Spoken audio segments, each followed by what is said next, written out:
શું કલિયુગના પાપોમાંથી મુક્તિ શક્ય है જ્યારે ચારે તરફ અધર્મનો અંધકાર હોય, ભાઈ ભાઈનો શત્રુ બની જાય અને ધર્મનો લોપ થવા લાગે, ત્યારે પ્રકાશનું કિરણ ક્યાંથી મળશે?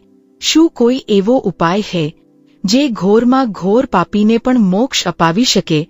આનો ઉત્તર વેદોમાં નથી, ઉપનિષદોમાં નથી, પરંતુ માત્ર એક જ મહાગ્રંથમાં સુરક્ષિત છે, અને તે છે મહાશિવ પુરાણ. મિત્રો, આ કથાને લખતી વખતે મેં દિલથી ખૂબ મહેનત કરી है, જેથી મહાદેવનું આ દિવ્ય જ્ઞાન આપના સુધી સાચા રૂપમાં પહોંચી શકે. આપનું એક સાદું લાઇક મારા માટે બહુમૂલ્ય है. કૃપા કરીને મારી મહેનત માટે એક લાઇક અવશ્ય કરો.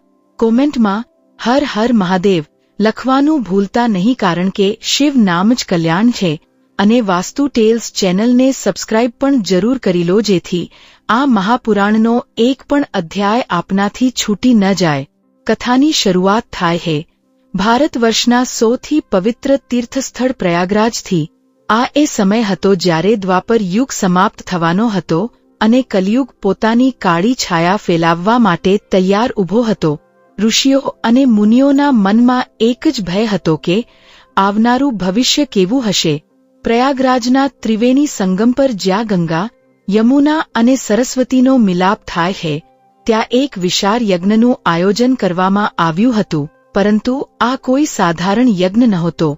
અહીં એક બે નહીં, પરંતુ 88,000 મહર્ષિઓનો સમૂહ એકત્રિત થયો હતો. આ તમામ ઋષિઓના મુખ પર તેજ હતું, પરંતુ આંખોમાં જગત માટે ચિંતા હતી. યજ્ઞ સમાપ્ત થયા પછી બધા ઋષિઓ પોતપોતાના આસન પર બિરાજમાન હતા, ત્યારે ત્યાં એક દિવ્ય તેજસ્વી મહાપુરુષનું આગમન થયું. આ કોઈ અન્ય નહીં પરંતુ વ્યાસજીના પરમ શિષ્ય અને પુરાણોના જ્ઞાતા સૂતજી હતા. સૂતજીને આવતા જોઈને સમસ્ત ઋષિગણ આદરપૂર્વક ઊભા થઈ ગયા.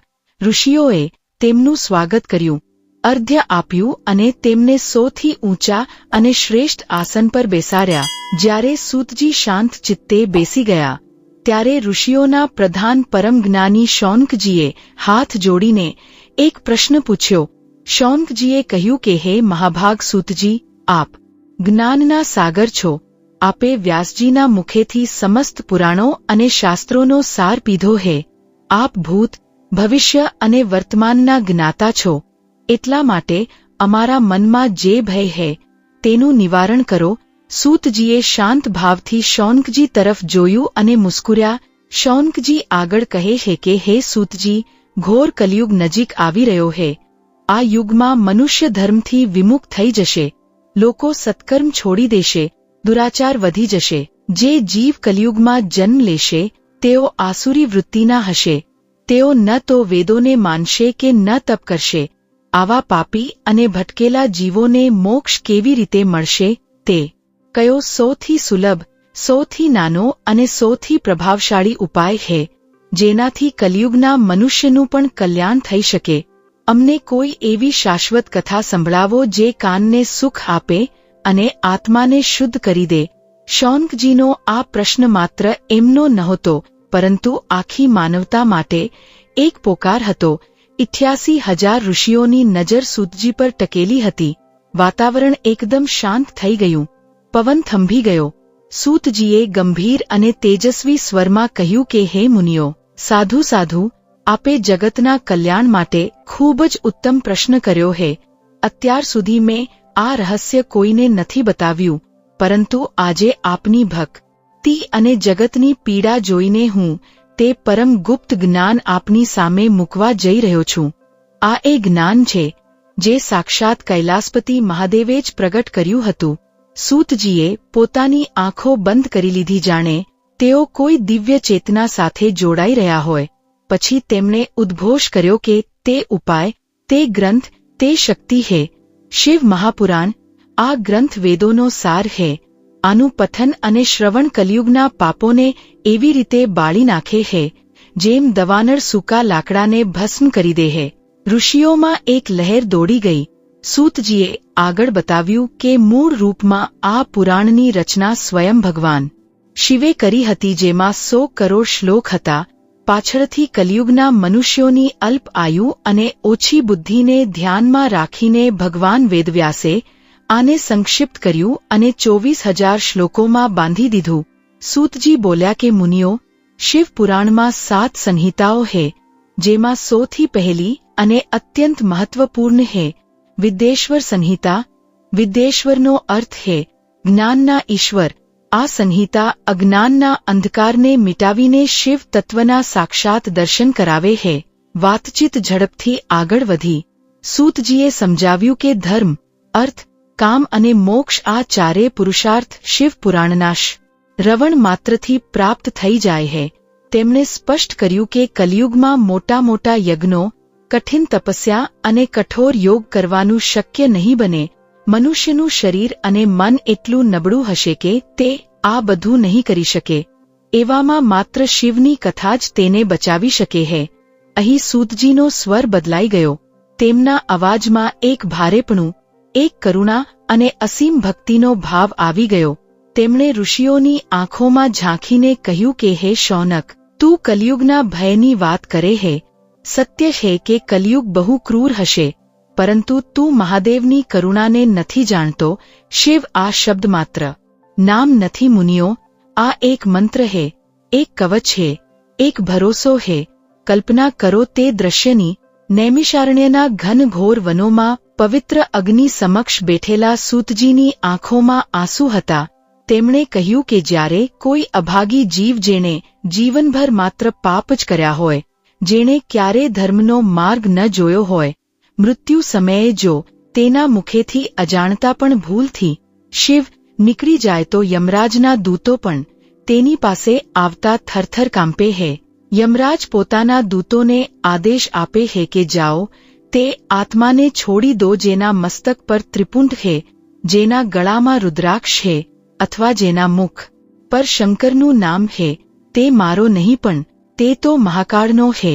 તે ક્ષણે ત્યાં બેઠેલા 88,000 ઋષિઓને એવું પ્રતીત થયું જાણે સાક્ષાત મહાદેવે તેમને પોતાની બાહોમાં ભરી લીધા હોય.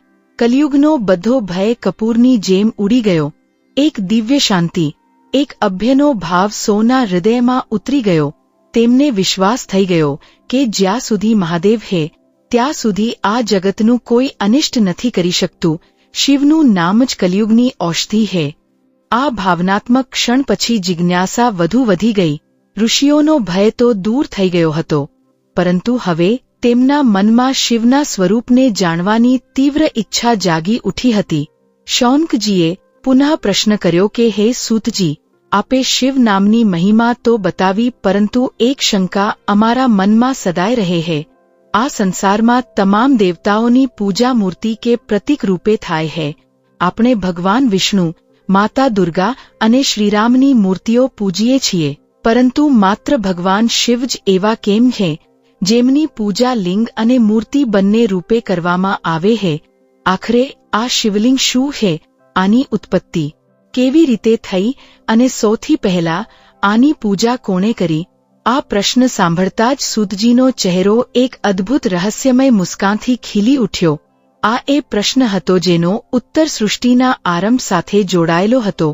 સૂતજી બોલ્યા કે ઋષિઓ, તમે ધન્ય છો. તમે એ પ્રશ્ન પૂછ્યો છે જે સ્વયં બ્રહ્મત્વ અને વિષ્ણુત્વના અભિમાનને ચકનાચૂર કરવાવાળો હે. શિવલિંગના પ્રગટ થવાની કથા અત્યંત વિલક્ષણ, રૌદ્ર અને રોમાંચક હે.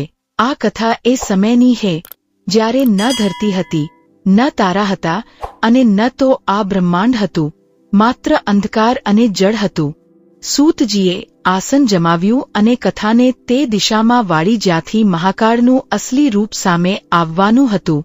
સૂતજીએ કહ્યું કે બહુ સમય પહેલાની વાત હે. એકવાર ભગવાન વિષ્ણુ પોતાની શેષશયા પર યોગ નિદ્રામાં લીન હતા. ક્ષીરસાગર શાંત હતો. ત્યારે ત્યાં સૃષ્ટિના રચિતા પિતામહ બ્રહ્માજીનું આગમન થયું. બ્રહ્માજીને પોતાના રચિતા હોવાનો અને વેદોના જ્ઞાતા હોવાનો મોટો અહંકાર હતો. તેમણે વિષ્ણુજીને સૂતેલા જોયા તો તેમને ક્રોધ આવી ગયો. સૂતજીએ ઘટનાક્રમનું વર્ણન કરતા બતાવ્યું કે કેવી રીતે બ્રહ્માજીએ વિષ્ણુજીને જગાડ્યા અને તેમને કઠોર શબ્દો કહ્યા. બ્રહ્માજીએ કહ્યું કે ઉઠો વિષ્ણુ, હું જગતનો પિતામહ આવ્યો છું. તું મને જોઈને પણ સૂઈ રહ્યો હે. તારું આ આચરણ યોગ્ય નથી. હું તારો સ્વામી છું. મારો આદર કર. ભગવાન વિષ્ણુ જે શાંતિના સાગર છે, તેઓ ધીરેથી મુસ્કુર્યા અને ઉઠ્યા. તેમણે બ્રહ્માજીનું સ્વાગત કર્યું, પરંતુ વાતોવાતોમાં તેમને બેટા કહી દીધું. બસ આ જ એ ચિંગારી હતી જેણે મહાયુદ્ધની આગ લગાડી દીધી. હું શ્રેષ્ઠ છું, નહીં હું શ્રેષ્ઠ છું. આ વિવાદ દલીલોથી શરૂ થયો અને જોત જોતામાં ભયાનક યુદ્ધમાં બદલાઈ ગયો. બ્રહ્માજી પોતાના હંસ પર સવાર થઈ ગયા અને વિષ્ણુજી પોતાના ગરુડ પર. બંને દેવતાઓએ પોતપોતાના ઘાતક અસ્ત્રો કાઢી લીધા. દિશાઓ કાંપવા લાગી. દેવતાઓ ભયભીત થઈને સ્વર્ગ છોડીને ભાગવા લાગ્યા. એવું લાગી રહ્યું હતું કે આજે સૃષ્ટિ બનતા પહેલા જ મટી જશે. સૂતજીએ ઋષિઓને બતાવ્યું કે તે દ્રશ્ય કેટલું ભયાનક હતું. એક તરફથી બ્રહ્માસ્ત્ર છૂટવાનું હતું, બીજી તરફથી પાશુપતાસ્ત્ર. જો આ બંને ટકરાત તો અસ્તિત્વ જ સમાપ્ત થઈ જાત. પરંતુ નિયતિને કંઈક બીજું જ મંજૂર હતું. તે બંનેના અહંકારને તોડવા માટે અને જગતને સત્યના દર્શન કરાવવા માટે કંઈક એવું થવાનું હતું જેની કલ્પના ન બ્રહ્માએ કરી હતી કે ન વિષ્ણુએ. બરાબર તે જ ક્ષણે જ્યારે બંને અસ્ત્રો ટકરાવાના જ હતા, તે બંનેની વચ્ચે એક ભયંકર ગર્જના થઈ. એક એવી અગ્નિ, એક એવો પ્રકાશપુંજ પ્રગટ થયો જેનો ન કોઈ આદિ હતો ન અંત. તેણે બંને મહાસ્ત્રોને પોતાના ભીતર ગળી લીધા. આખરે શું હતો તે અગ્નિસ્તંભ અને કેવી રીતે તેણે સૃષ્ટિના બે સૌથી શક્તિશાળી દેવતાઓને વિવશ કરી દીધા, તે આપણે જાણીશું આગળ. બ્રહ્મા અને વિષ્ણુ સામસામે ઊભા હે. તણાવ પોતાની ચરમસીમા પર હે. બ્રહ્માજીના વચનોમાં અહંકારનું ઝેર ભળેલું હતું. તેમણે પોતાની ભ્રુકુટી તાણી લીધી અને ભગવાન વિષ્ણુ તરફ આંગળી ચીંધતા અત્યંત કઠોર સ્વરમાં કહ્યું કે વિષ્ણુ, તું પોતાની જાતને શું સમજે હે? હું આ જગતનો વિધાતા છું. મેં જ પંચભૂતોની રચના કરી હે. મેં જ દેવતા, દાનવ, ગંધર્વ અને મનુષ્યોને બનાવ્યા હે. તું જે માત્ર આ ક્ષીરસાગરમાં શયન કરે હે, તું મારાથી શ્રેષ્ઠ કેવી રીતે થઈ શકે હે? ઉઠ અને તારા પિતામહને પ્રણામ કર. શિષ્ટાચારનું પાલન કર, અન્યથા હું તને દંડ આપવા માટે વિવશ થઈ જઈશ. બ્રહ્માજીની વાણીમાં રાજસી અભિમાન હતું. તેઓ સ્વયંને સ્વયંભૂ માની બેઠા હતા, એ ભૂલીને કે એમની ઉત્પત્તિ પણ તે પરમ તત્વની ઈચ્છાથી થઈ હે. બીજી તરફ ભગવાન વિષ્ણુ જે સત્વગુણના ભંડાર છે, તેઓ શાંત તો હતા, પરંતુ એમની શાંતિમાં પણ એક પડકાર હતો.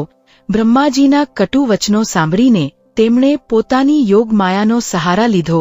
વિષ્ણુજી મુસ્કુર્યા. એ મુસ્કાન જે કોઈને પણ મોહિત કરી શકતી હતી, પરંતુ આ સમયે તે બ્રહ્માજીના ક્રોધને વધુ ભડકાવનારી હતી. ભગવાન વિષ્ણુએ ધીરેથી કહ્યું કે હે પુત્ર, તારું સ્વાગત હે. તું યાત્રા કરીને આવ્યો હે. તારી બુદ્ધિ કદાચ થાકી ગઈ હે. મારા નેત્રો બંધ હતા, એટલા માટે હું તારું સ્વાગત ન કરી શક્યો. પણ પુત્રને પોતાના પિતા પર આટલો ક્રોધ શોભતો નથી. શાંત થઈ જા વત્સ. પુત્ર અને વત્સ શબ્દ સાંભળતા જ બ્રહ્માજીની ધીરજ તૂટી ગઈ. આ તેમના અસ્તિત્વ પર પ્રહાર હતો, જેને તેઓ પોતાના અધીન માની રહ્યા હતા. તે તેમને બેટા કહી રહ્યો હતો.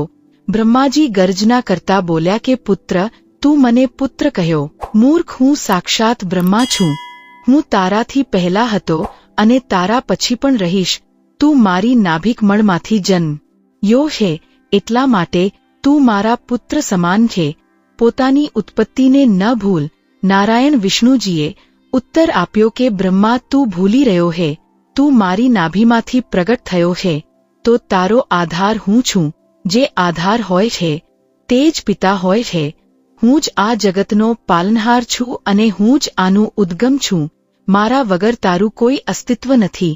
તર્કોનું આ યુદ્ધ શબ્દોની સીમા ઓળંગવા લાગ્યું. ક્ષીરસાગરના મોજા ઉહળવા લાગ્યા. જે શેષનાગ અત્યાર સુધી શાંત થઈને વિષ્ણુજીની શયા બનેલા હતા, તેઓ પણ ફૂંફારા મારવા લાગ્યા. વાતાવરણમાં પ્રલય જેવી ગરમી વધવા લાગી. જોત જોતામાં તે મૌખિક વિવાદ અંદરોઅંદરની લડાઈમાં બદલાઈ ગયો. બંને દેવતાઓ પોતપોતાના વાહનો પર આરૂઢ થઈ ગયા. બ્રહ્માજી પોતાના વિશાળ હંસ પર સવાર થયા, જેના પાંખોના ફડફડાટથી વાવાઝોડું ચાલવા લાગ્યું. ઉધર ભગવાન વિષ્ણુ ગરુડ પર બિરાજમાન થયા. ગરુડની ચીખે દિશાઓને બહેરી કરી દીધી. હંસ અને ગરુડ આપસમાં ભીડાઈ ગયા.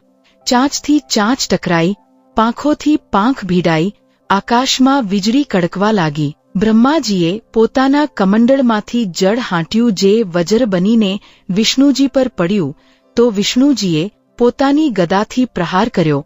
આ કોઈ સાધારણ યુદ્ધ નહોતું. આ રજોગુણ અને સત્વગુણનો ટકરાવ હતો. જ્યારે સૃષ્ટિના બે સર્વોચ્ચ સ્તંભ આપસમાં લડે હે, ત્યારે બ્રહ્માંડનો પાયો હલી જાય હે. સ્વર્ગલોકમાં બેઠેલા દેવતાઓ ઇન્દ્ર, વરુણ, કુબેર અને અગ્નિ ભયથી કાંપવા લાગ્યા. તેઓ પોતાના વિમાનોમાં બેસીને આકાશમાં છુપાઈ ગયા, એ જોવા માટે કે આ મહાયુદ્ધનું પરિણામ શું આવશે. તેઓ જાણતા હતા કે જો આ બંને નહીં રોકાય તો સૃષ્ટિ ભસ્મ થઈ જશે. યુદ્ધ વધુ ભયાનક થઈ ગયું. જ્યારે સામાન્ય અસ્ત્રોથી કોઈ નિર્ણય ન નીકળ્યો, ત્યારે બંનેના ભીતરનો ક્રોધ પોતાની ચરમસીમા પર પહોંચી ગયો. અહંકારે તેમની બુદ્ધિને પૂરી રીતે ગ્રસી લીધી હતી. બ્રહ્માજીએ ક્રોધથી લાલ થઈને કહ્યું કે વિષ્ણુ, હવે બહુ થયું. આજે હું આ સિદ્ધ કરીને રહીશ કે આ ત્રિભુવનમાં માત્ર એક જ ઈશ્વર છે, અને તે હું છું. એવું કહીને બ્રહ્માજીએ તે અસ્ત્ર ઉપાડ્યું જેનો પ્રયોગ વર્જિત હતો. પાશુપતાસ્ત્ર આ મહાવિનાશકારી અસ્ત્ર હતું, જે સંહારના દેવતાનું પ્રતીક હતું. બ્રહ્માજીએ મંત્રોચ્ચાર કર્યો અને તેને વિષ્ણુજીની છાતી તરફ તાણી દીધું. આ જોઈને ભગવાન વિષ્ણુનો ક્રોધ પણ જાગી ઉઠ્યો.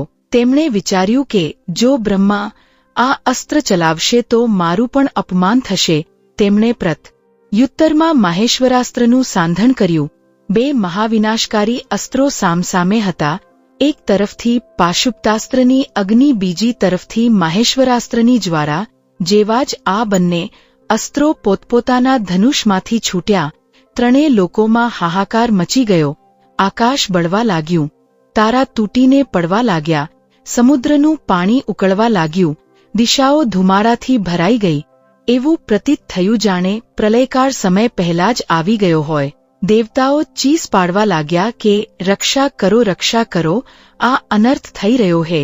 પરંતુ અહંકારમાં અંધ થઈ ચૂકેલા બ્રહ્મા અને વિષ્ણુને કોઈની પોકાર સંભળાઈ રહી નહોતી. તેઓ બંને બસ એકબીજાના વિનાશની પ્રતીક્ષા કરી રહ્યા હતા. તે અસ્ત્રો એકબીજા તરફ તીવ્ર ગતિથી વધ્યા. તેમના ટકરાવામાં બસ થોડી જ ક્ષણો બાકી હતી, અને ત્યારે જ એક ચમત્કાર થયો. બરાબર તે જ બિંદુ પર જ્યાં બંને અસ્ત્રો ટકરાવાના હતા, ત્યાં એક અકલ્પનીય ઘટના ઘટી. અચાનક તે બંનેની વચ્ચે એક ભયંકર ગર્જના થઈ. એવી ધ્વનિ જાણે કરોડો બ્રહ્માંડ એકસાથે તૂટી ગયા હોય. તે ધ્વનિ સાથે જ ત્યાં એક વિશાળ અગ્નિસ્તંભ પ્રગટ થયો. આ કોઈ સાધારણ અગ્નિ નહોતી. આ અગ્નિ શીતળ પણ હતી અને દાહક પણ. આનો પ્રકાશ એટલો તીવ્ર હતો કે કરોડો સૂર્ય પણ આની સામે ઝાંખા પડી જાય. છતાં પણ આ આંખોને વાગી રહ્યો નહોતો. આ સ્તંભ પૃથ્વીને ચીરીને પાતાળથી પણ નીચે જઈ રહ્યો હતો, અને આકાશને ચીરીને બ્રહ્મલોકથી પણ ઉપર જઈ રહ્યો હતો. આ અનાદિ હતો, જેનો કોઈ આરંભ નહોતો, અને અનંત હતો, જેનો કોઈ અંત નહોતો. જેવો જ આ અગ્નિલિંગ પ્રગટ થયો, બ્રહ્મા અને વિષ્ણુના ચલાવેલા બંને મહાવિનાશકારી અસ્ત્રો જે સૃષ્ટિને ભસ્મ કરવાની ક્ષમતા રાખતા હતા, તેઓ તે સ્તંભની જ્વાળામાં એવી રીતે સમાઈ ગયા જેમ આગમાં પતંગિયું. તે સ્તંભ તે અસ્ત્રોને પી ગયો અને તેને ઓડકાર પણ ન આવ્યો. બ્રહ્મા અને વિષ્ણુનું યુદ્ધ થંભી ગયું. હંસે પાંખો ફડફડાવવાનું બંધ કરી દીધું. ગરુડ શાંત થઈ ગયું. થોડી ક્ષણો પહેલા જ્યાં મૃત્યુનું તાંડવ હતું, ત્યાં હવે એક ભયાવહ સન્નાટો છવાઈ ગયો. માત્ર તે અગ્નિસ્તંભનો અવાજ ગૂંજી રહ્યો હતો. બ્રહ્મા અને વિષ્ણુ જે હમણાં એકબીજાને મારવા પર ઉતારુ હતા, હવે તે સ્તંભને જોઈને વિસ્મિત હતા. તેમનો અહંકાર તે વિરાટ સ્વરૂપ સામે બોનો પડી ગયો. તેઓ પોતાના વાહનોથી નીચે ઉતર્યા અને હાથ જોડીને તે સ્તંભને જોવા લાગ્યા. વિષ્ણુજીએ કાંપતા સ્વરે કહ્યું કે આ શું હે? આ અગ્નિ ક્યાંથી આવી? આનો ન તો કોઈ આધાર દેખાય છે કે ન કોઈ શિખર, આ તો અદ્ભુત આ અવ્યક્ત છે. શું આપણા યુદ્ધને રોકવા માટે કોઈ ત્રીજી શક્તિએ હસ્તક્ષેપ કર્યો હે? બ્રહ્માજીની આંખોમાં પણ ભય અને આશ્ચર્ય મિશ્રિત હતા. તેમણે કહ્યું કે મેં આખી સૃષ્ટિ રચી હે, પરંતુ મેં આજ સુધી આવો તેજપુંજ નથી જોયો. આ તો મેઘધનુષ્યની જેમ હજારો રંગોમાં ચમકી રહ્યો હે, ક્યારેક લાલ, ક્યારેક વાદળી, ક્યારેક સોનેરી. આ નિશ્ચય જ કોઈ મહાન યક્ષ છે કે કોઈ પરમ શક્તિ. તે અગ્નિસ્તંભ સામે ઊભા રહીને તે બંનેને પોતાની લઘુતાનો આભાસ થવા લાગ્યો. આ એક ક્ષણ હતી જ્યારે હું અહંકારનું સ્થાન વિસ્મય અને આશ્ચર્ય લઈ લીધું. પરંતુ દેવતાઓનો સ્વભાવ આટલી જલ્દી નથી બદલાતો. વિસ્મય સાથે જ તેમનામાં પુનઃ સ્પર્ધાની ભાવના જાગી ઉઠી. ભય તો જતો રહ્યો, પણ જિજ્ઞાસા અને સ્વયંને શ્રેષ્ઠ સિદ્ધ કરવાની ભૂખ હજુ શાંત થઈ નહોતી. વિષ્ણુજીએ બ્રહ્માજી તરફ જોયું અને કહ્યું કે બ્રહ્મા, આપણે વ્યર્થ જ યુદ્ધ કરી રહ્યા હતા. આપણા બળની વાસ્તવિક પરીક્ષા તો હવે થશે. આ જે અગ્નિસ્તંભ આપણા વચ્ચે ઊભો છે, આ જ આપણા વિવાદનો નિર્ણય કરશે. બ્રહ્માજીએ પૂછ્યું કે તે કેવી રીતે? વિષ્ણુજી બોલ્યા કે આપણા બંનેમાંથી જે પણ આ સ્તંભનો અંત અને આદિ શોધી કાઢશે તે જ શ્રેષ્ઠ માનવામાં આવશે. હું નીચેની તરફ જાઉં છું આનું મૂળ શોધવા, તું ઉપરની તરફ જા આનું શિખર શોધવા. જે પહેલા છોડ શોધીને પાછો આવશે તે મોટો ગણાશે. બ્રહ્માજીને આ પ્રસ્તાવ પસંદ આવ્યો.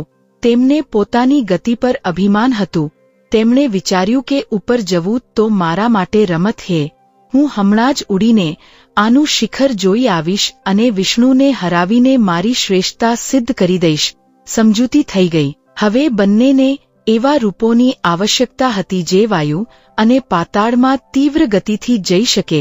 ભગવાન વિષ્ણુએ પોતાની કાયા બદલી. તેમણે એક વિશાળ કાળા રંગના વરાહ, જંગલી ભૂંડ નું રૂપ ધારણ કર્યું. એક એવો વરાહ જેનું શરીર પર્વતો જેવું વિશાળ હતું, જેના દાંત વજ્ર સમાન હતા અને જેની આંખોમાં પાતાળને ભેદવાની શક્તિ હતી. ઘૂર ભૂરનો અવાજ કરતા વિષ્ણુરૂપી વરાહે ધરતીને ખોદી અને પાતાળની ઊંડાણોમાં તે અગ્નિસ્તંભનું મૂળ શોધવા માટે નીચે ઉતરતા ચાલ્યા ગયા. તેમની ગતિ વાયુથી પણ ઝડપી હતી. તેઓ યોજન દર યોજન નીચે જતા ગયા.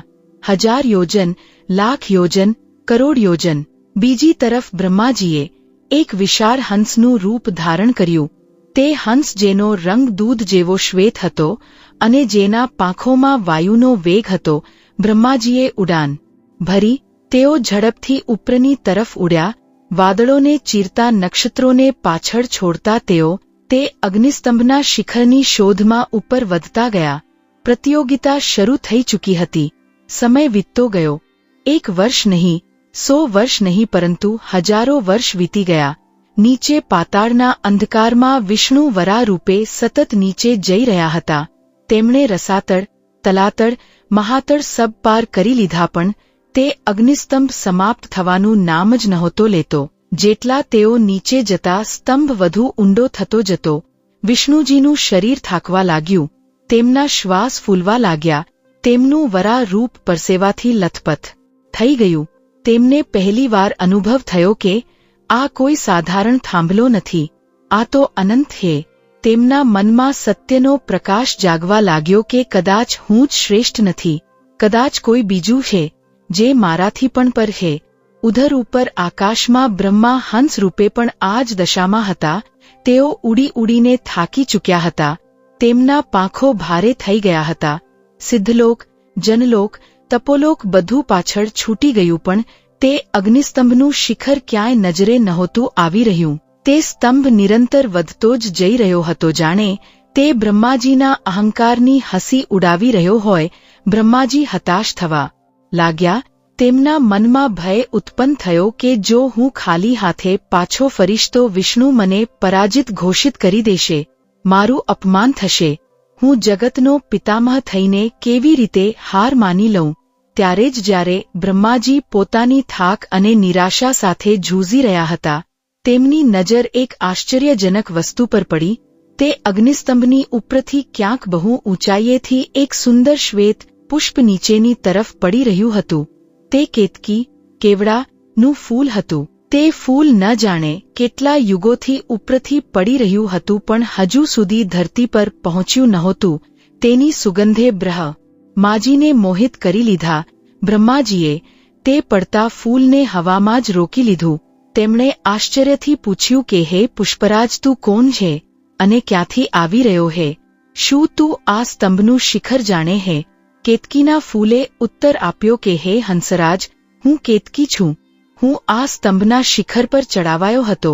મને ત્યાંથી પડ્યાને કરોડો વર્ષ વીતી ચૂક્યા છે, છતાં પણ હું હજુ સુધી આના મધ્ય ભાગ સુધી પણ નથી પહોંચી શક્યો. આ સ્તંભનો કોઈ અંત નથી. આપ વ્યર્થ જ પરિશ્રમ કરી રહ્યા છો. પાછા ફરી જાઓ. કેતકીની વાત સાંભળીને બ્રહ્માજીને એ સમજાઈ ગયું કે શિખર સુધી પહોંચવું અશક્ય છે. સત્ય એ જ હતું કે તેઓ હારી ચૂક્યા હતા. પરંતુ બરાબર તે જ ક્ષણે તેમના મનમાં એક કુટિલ વિચાર આવ્યો. અહંકારે સત્યને ઢાંકી દીધું. તેમણે વિચાર્યું કે વિષ્ણુને તો ખબર નથી કે શિખર મળ્યું કે નહીં. જો હું આ ફૂલને મારી ગવાહી બનાવી લઉં તો હું જીતી શકું છું. બ્રહ્માજીએ કેતકીને પ્રલોભન આપ્યું કે હે કેતકી, મારી એક સહાયતા કર. તારે મારી સાથે નીચે ચાલવું પડશે અને વિષ્ણુ સમક્ષ સાક્ષી આપવી પડશે. તારે બસ એટલું કહેવાનું છે કે બ્રહ્માજીએ સ્તંભનું શિખર જોઈ લીધું છે અને હું ત્યાંથી જ બ્રહ્માજીના મસ્તક પરથી પડીને તેમની સાથે આવી રહ્યો છું. જો તું મારો સાથ આપીશ તો હું તને દેવતાઓના પૂજનીય સ્થાન પર બેસાડીશ. કેતકીનું ફૂલ પહેલા તો ખચકાયું, કારણ કે આ અસત્ય હતું. આ સાક્ષાત પાપ હતું. પરંતુ બ્રહ્માજીના તેજ અને પ્રલોભન સામે તે ઝૂકી ગયું. તેણે જૂઠી ગવાહી આપવાની સંમતિ આપી દીધી. આ પ્રકારે એક મહાન કાવતરું રચાયું. સૃષ્ટિનો રચિતા પોતાની શ્રેષ્ઠતા સિદ્ધ કરવા માટે અસત્યનો સહારા લઈને નીચેની તરફ પાછો ફર્યો. બીજી તરફ ભગવાન વિષ્ણુ પોતાની હાર સ્વીકાર કરી ચૂક્યા હતા.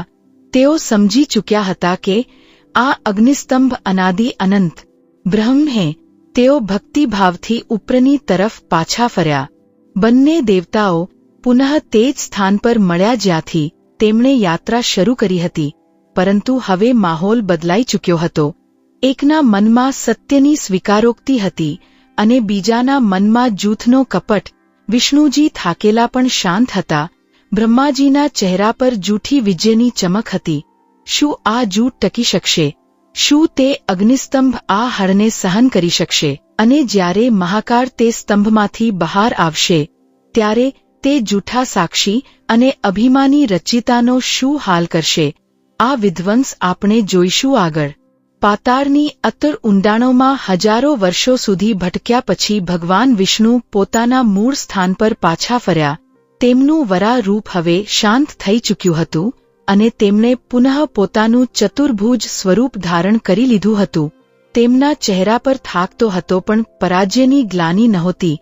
આનાથી વિપરીત તેમની આંખોમાં એક અદ્ભુત સંતોષ હતો. સત્યને જાણી લેવાનો સંતોષ. વિષ્ણુજીએ તે મહા તેજસ્વી અગ્નિસ્તંભ સામે હાથ જોડી દીધા અને મનોમન નમન કર્યા. તેમણે સ્વીકાર કરી લીધું હતું કે આ શક્તિ તેમનાથી પર છે. તેમણે વિચાર્યું કે હું આનું આદિ મૂળ ન પામી શક. આનો અર્થ છે કે આ શક્તિ મારાથી અને સંભવતઃ બ્રહ્માથી પણ ક્યાંય વધુ પ્રાચીન અને વિશાળ છે. સત્ય એ જ છે કે હું શ્રેષ્ઠ નથી અને સત્યને સ્વીકારવામાં જ કલ્યાણ છે. વિષ્ણુજી હજુ તે સ્તંભની સ્તુતિ કરી જ રહ્યા હતા કે આકાશમાંથી તીવ્ર વાયુનો વેગ અનુભવાયો. હંસના પાંખોનો ફડફડાટ ગુંજ્યો અને બ્રહ્માજીનું આગમન થયું. બ્રહ્માજી પોતાના હંસ પરથી ઉતર્યા. તેમના ચહેરા પર એક બનાવટી મુસ્કાન હતી અને આંખોમાં હળનો ભાવ હતો. તેઓ જાણતા હતા કે તેઓ ખાલી હાથે પાછા ફર્યા છે, પણ તેમનો અહંકાર તેમને પોતાની હાર સ્વીકાર કરવાની અનુમતિ આપતો નહોતો. તેમની પહાડ કેતકીનું ફૂલ પણ હવામાં તરતું આવી રહ્યું હતું. તે જૂઠો સાક્ષી જેને બ્રહ્માએ પોતાના પાપમાં ભાગીદાર બનાવી લીધો હતો. વિષ્ણુજીએ બ્રહ્માને જોતા જ આદરપૂર્વક પ્રણામ કર્યા અને અત્યંત નમ્રતાથી સત્ય કહી દીધું. વિષ્ણુજી બોલ્યા કે હે પિતામહ, હું મારી હાર સ્વીકાર કરું છું. હું પાતાળની ઊંડાણો સુધી ગયો. મેં પૂરી શક્તિ લગાવી દીધી, પરંતુ આ સ્તંભનું મૂળ મને ક્યાંય ન મળ્યું. આ સ્તંભ અનંત હે. હું આના રહસ્યને ન જાણી શક્યો. વિષ્ણુજીની સત્યતાએ વાતાવરણને પવિત્ર કરી દીધું, પરંતુ બ્રહ્માજીનું મન તો અહંકારના મદમાં ચૂર હતું. તેમણે વિચાર્યું કે વિષ્ણુએ હાર માની લીધી હે. હવે જો હું મારી જીતનો દાવો કરી દઉં તો ત્રિભુવનમાં મારી જ પૂજા થશે. બ્રહ્માજીએ પોતાની છાતી પહોળી કરી અને ગર્વથી ભરાઈને બોલ્યા કે વિષ્ણુ, તું ન શોધી શક્યો, આ તારી દુર્બળતા હે. પરંતુ હું તો આકાશના તે પાર સુધી ગયો હતો. મેં ન માત્ર આ સ્તંભનો અંત જોયો, પરંતુ હું આના શિખર સુધી પહોંચીને તેને સ્પર્શ કરીને પાછો ફર્યો છું. વિષ્ણુજી ચકિત થઈ ગયા. તેમને વિશ્વાસ ન થયો કે જે સ્તંભનું મૂળ પાતાળમાં ક્યાંય ન મળ્યું, તેનો અંત બ્રહ્માજીએ કેવી રીતે પામી લીધો. છતાં પણ વિષ્ણુજીનો સ્વભાવ સંશય કરવાનો નહોતો. તેમણે પૂછ્યું કે શું આ સત્ય હે? શું આપે વાસ્તવમાં આના દર્શન કરી લીધા? બ્રહ્માજીએ કેતકી તરફ સંકેત કરતા કહ્યું કે જો તને મારા વચનો પર વિશ્વાસ ન હોય તો આ પુષ્પરાજ કેતકીને પૂછી લે. આ જ શિખર પર બિરાજમાન હતું. જ્યારે હું ત્યાં પહોંચ્યો તો આ મારી સાથે ગવાહી આપવા માટે નીચે આવ્યું હે. હવે વિષ્ણુજીએ કેતકી તરફ જોયું. તે સમયે સૃષ્ટિનો એક બહુ મોટો અનર્થ થવા જઈ રહ્યો હતો. એક દેવતા જૂઠું બોલી રહ્યા હતા અને પ્રકૃતિનું પુષ્પ તેમનો સાથ આપવા જઈ રહ્યું હતું. વિષ્ણુજીએ પૂછ્યું કે હે કેતકી, શું આ સત્ય હે? શું બ્રહ્માજીએ અગ્નિસ્તંભના શિખરના દર્શન કર્યા હે? કેતકીનું ફૂલ એક પળ માટે કાંપ્યું. તેને ખબર હતી કે તે મહાપાપ કરી રહ્યું છે, પણ બ્રહ્માના પ્રલોભને તેની મતિ ભ્રષ્ટ કરી દીધી હતી. કેતકીએ જૂઠું બોલી દીધું કે હા પ્રભુ, આ સત્ય હે. મેં સ્વયં મારી આંખોથી બ્રહ્માજીને શિખર પર પહોંચતા જોયા હે. હું ત્યાં જ હતો અને બ્રહ્માજી સાથે જ નીચે આવ્યો છું. બસ આ જૂઠના ઉચ્ચારણ સાથે જ ધર્મનો એક પગ ડગમગી ગયો. ભગવાન વિષ્ણુ જે છળકપટથી કોસો દૂર હે, તેમણે આ જૂથને સત્ય માની લીધું. તેઓ એ વિચારી જ નહોતા શકતા કે સૃષ્ટિનો રચયિતા આટલું મોટું જૂઠું બોલી શકે હે. વિષ્ણુજીએ પોતાની હાર અને બ્રહ્માજીની જીત સ્વીકાર કરી લીધી. તેમણે તરત જ ષોડશોપચાર વિધિ 16 શૃંગાર પૂજા થી બ્રહ્માજીની પૂજા કરવાની શરૂ કરી દીધી. તેમણે બ્રહ્માજીના ચરણ ધોયા, તેમના પર પુષ્પ ચડાવ્યા અને તેમની સ્તુતિ કરી કે હે પિતામહ, આપ ધન્ય છો. આપ મારાથી શ્રેષ્ઠ છો. આપે આ અનંતના અંતને પામી લીધો. આથી આપ જ આ બ્રહ્માંડના સર્વોચ્ચ ઈશ્વર છો. બ્રહ્માજી સિંહાસન પર બેસીને આ પૂજા ગ્રહણ કરી રહ્યા હતા. તેમનો અહંકાર હવે 7મા આસમાને હતો. તેઓ ફૂલ્યા સમાતા નહોતા કે તેમણે હળથી જ સહી પણ વિષ્ણુને પોતાના ચરણોમાં નમાવી દીધા. પરંતુ સત્ય છુપાઈ શકે હે, મટી નથી શકતું. અને જ્યારે પાપનો ઘડો ભરાઈ જાય હે, ત્યારે તેને ફોડવા માટે મહાકાળે આવવું જ પડે હે. બરાબર તે જ ક્ષણે જ્યારે વિષ્ણુજી બ્રહ્માના ચરણોમાં નમન કરી રહ્યા હતા, તે અગ્નિસ્તંભ અચાનક ભડકી ઉઠ્યો. તે સ્તંભમાંથી એવી ભયાનક જ્વાળાઓ ઉઠી કે બ્રહ્મા અને વિષ્ણુ બંને પાછળ હટી ગયા. સ્તંભના ભીતરથી એક ધ્વનિ ગુંજી.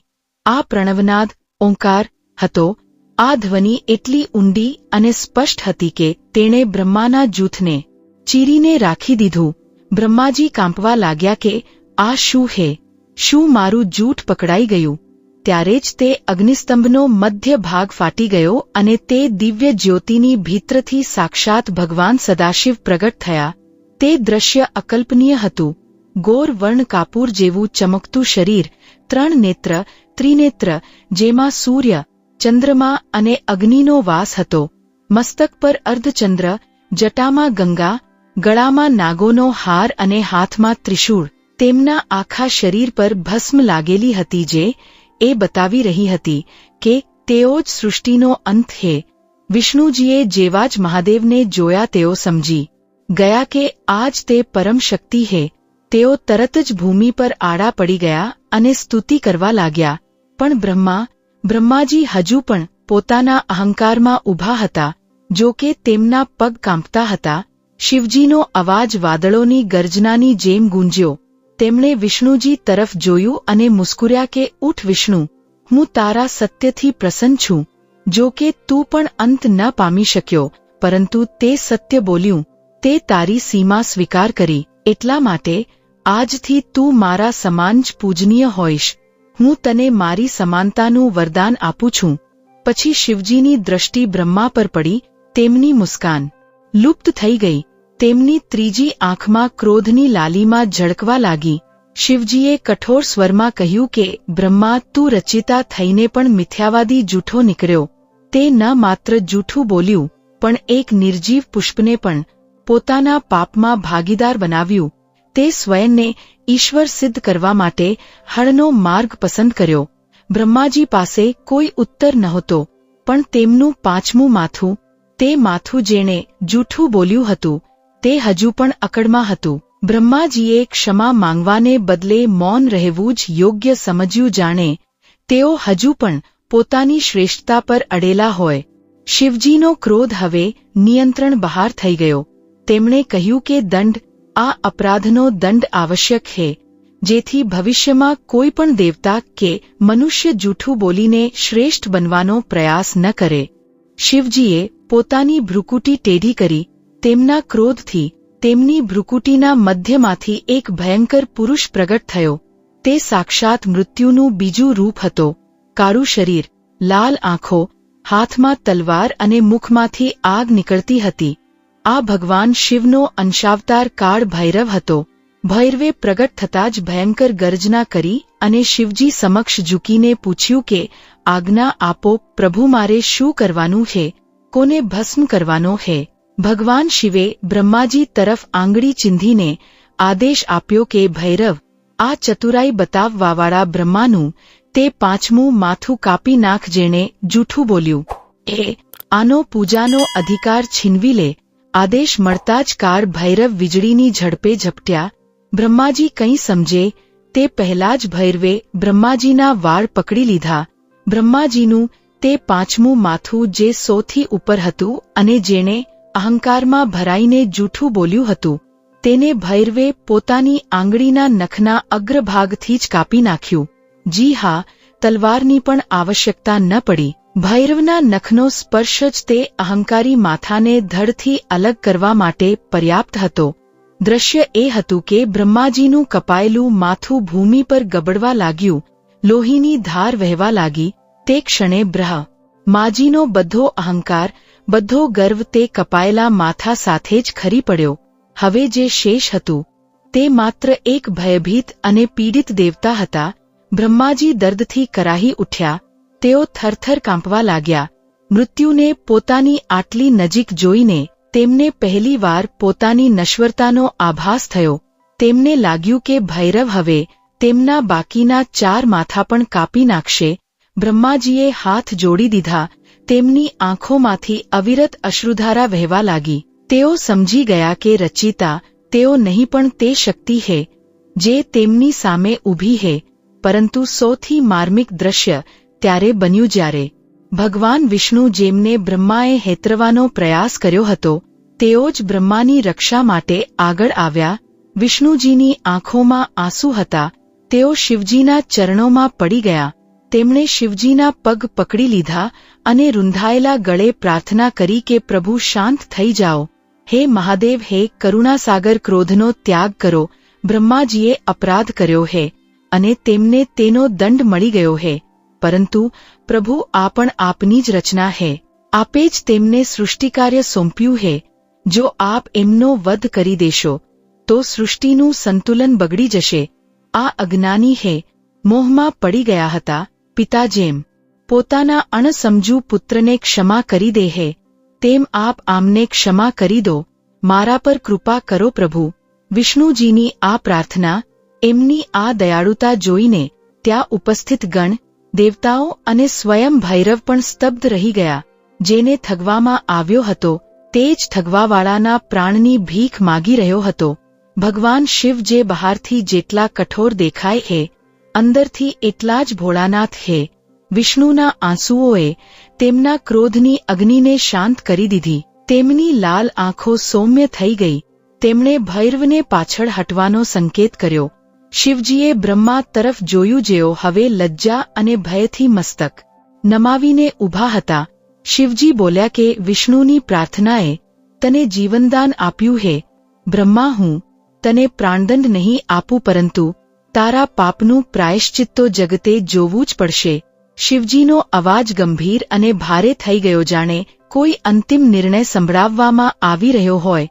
કારણ કે તે પૂજા પામવાની લાલચમાં જૂઠું બોલ્યું. એટલા માટે હું તને શ્રાપ આપું છું કે આજથી આ સંપૂર્ણ પૃથ્વી પર તારું કોઈ મંદિર બનાવીને પૂજા નહીં કરે, ન તારા નામના યજ્ઞો થશે, ન તને કોઈ ઉત્સવમાં મુખ્ય સ્થાન મળશે. તું રચિતા થઈને પણ પૂજનીય નહીં રહે. બ્રહ્માજીએ માથું નમાવીને આ શ્રાપ સ્વીકાર કર્યો. આ એક ભારે દંડ હતો. ઈશ્વર થઈને પણ ભક્તવિહીન થઈ જવું. પછી શિવજીની નજર તે કેતકીના ફૂલ પર પડી, જે ડરના માર્યા એક ખૂણામાં છુપાયેલું હતું.